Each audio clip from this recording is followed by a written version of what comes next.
Regional recording studio Pinjaura.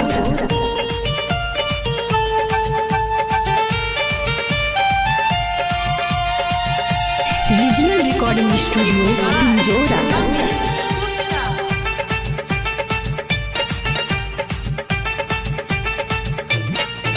तोरा गोड्डा में लहंगा की नहीं बो, पथरगामा में किनबो घाघरिया।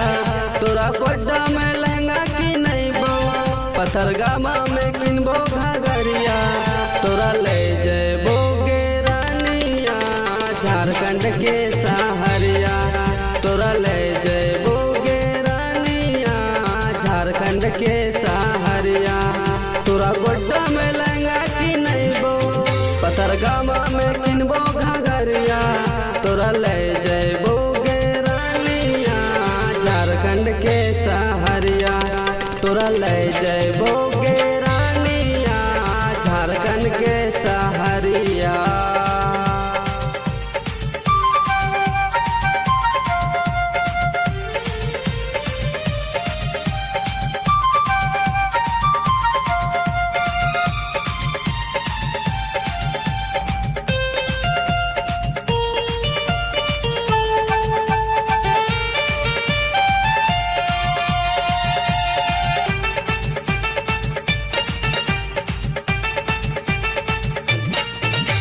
जोड़े सड़िया किनबो धनिया किनबो नाक के नथुनिया।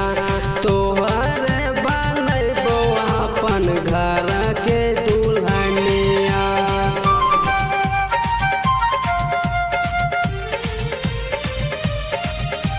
जोड़े सड़िया किनबो धनिया किनबो नाक के नथुनिया। तोहरे बनबो अपन घर के दुल्हनिया। कछुआ चौक में जाके तोरा शॉपिंग करबो।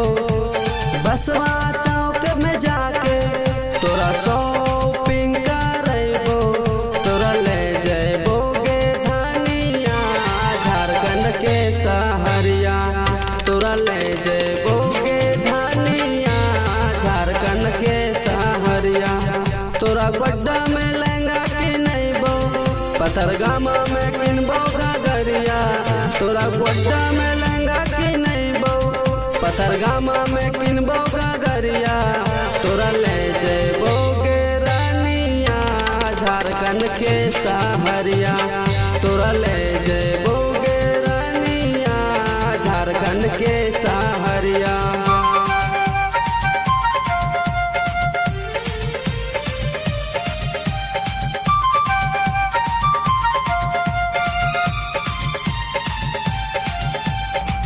Regional recording studio पिंजौरा।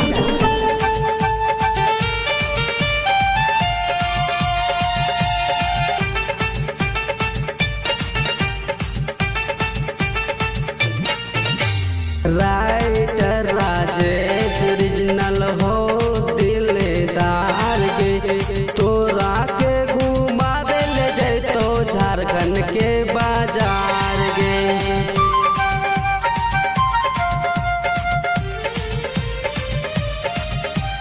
Singer Ramesh धनिया होके दिलदार गे। तोरा ले जे जैतो धनिया गोंडा के बाजार गे। तोरा भोला बाबा के मंदिर में दर्शन करबो। तोरा भोला बाबा के मंदिर में दर्शन करबो। तोरा ले जेबो गे रानिया झारखंड के सहरिया। तोरा ले जेबो गे रानिया झारखंड के सहरिया। तोरा गोड्डा में लहंगा की नहीं बो, पथरगामा में किनबो घाघरिया।